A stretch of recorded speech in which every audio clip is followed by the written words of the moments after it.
Hello friends, good morning. कैसे हैं आप सब? आई होप कि आप सब ठीक होंगे। आइए आगे बढ़ते हैं एक नए लेक्चर के साथ। आज का हमारा जो टॉपिक रहने वाला है वो है इंपॉर्टेंट क्वेश्चंस पे। अभी तक इंडियन कॉन्स्टिट्यूशन को जितना हमने पढ़ा उसी के बेस पे कुछ इंपॉर्टेंट क्वेश्चंस मैं आज लेके आया हूँ। आइए देखते हैं कौन कौन से वो इंपॉर्टेंट क्वेश्चंस जो हैं वो आज हमारे रहने वाले हैं। क्वेश्चन नंबर 1 जो है वो कहता है कि when and under which constitutional amendment act the voting age in India was reduced from 21 to 18 years. तो इंडिया में वोटिंग एज जो है वो 21 से 18 साल कर दी गई। कब और किस कॉन्स्टिट्यूशनल अमेंडमेंट एक्ट के तहत की गई?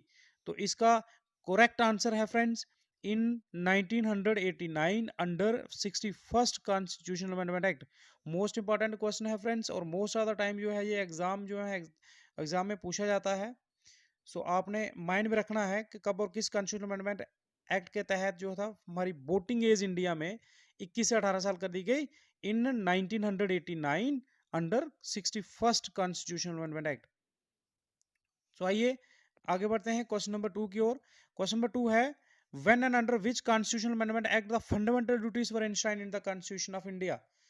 तो इंडिया के कॉन्स्टिट्यूशन में फंडामेंटल ड्यूटीज जो थी वो कब एनशाइन की गई, उसमें कब इंक्लूड की गई? फ्रेंड्स इसका एक्यूरेट आंसर है in 1976 by 42nd constitutional amendment act. जैसा फ्रेंड्स मैंने आपको बताया कि ओरिजिनली इंडियन कॉन्स्टिट्यूशन में जो था फंडामेंटल ड्यूटीज का प्रोविजन नहीं रखा गया था, और सिर्फ 1976 में जाकर 1976 में जाकर जो था 42nd कॉन्स्टिट्यूशनल अमेंडमेंट एक्ट जो हुई थी, तो उसमें इस प्रोविजन को इसमें इंडियन कॉन्स्टिट्यूशन में ऐड किया गया था। आइए फ्रेंड्स क्वेश्चन नंबर 3 की ओर बढ़ते हैं। क्वेश्चन नंबर 3 आज का रहने वाला है विच committee recommended the inclusion of fundamental duties in the constitution.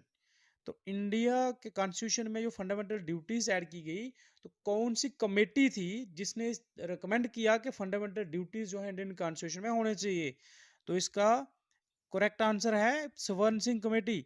Friends स्वर्ण सिंह कमेटी जो थी वो गवर्नमेंट ने जब अपॉइंट की थी और उसी ने रिकमेंड किया था कि इंडियन कॉन्स्टिट्यूशन में फंडामेंटल ड्यूटीज का होना जरूरी है, इनको इंक्लूड किया जाए। और कितनी ड्यूटीज मैंने आपको बताया था, 8 ड्यूटीज जो थी वो उसमें इंक्लूड करने की बात करी थी। इन्होंने रिकमेंड किया था कि 8 ड्यूटीज जो हैं इसमें इंक्लूड करी जाए। आइए क्वेश्चन नंबर 4 की ओर बढ़ते हैं। क्वेश्चन नंबर 4 आज का हमारा रहने वाला है The term secular was added to the preamble of Indian Constitution under which constitutional amendment act? Secular Indian constitution के प्रियम्बल में, इंडियन कॉन्स्टिट्यूशन का जो प्रियम्बल है उसमें सेकुलर टर्म जो थी वो ऐड की गई थी। कब और किस कॉन्स्टिट्यूशनल अमेंडमेंट एक्ट के तहत वो ऐड की गई थी?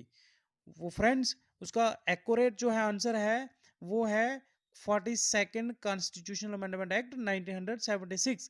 हमारा इंडिया का जो प्रियम्बल है उसमें सेकुलर वर्ड जो सेकुलर टर्म जो ऐड की गई थी वो 1976 में under 42nd constitutional amendment act जो थी वो उसमें ऐड की गई थी। फ्रेंड्स आइए क्वेश्चन नंबर 5 की ओर बढ़ते हैं।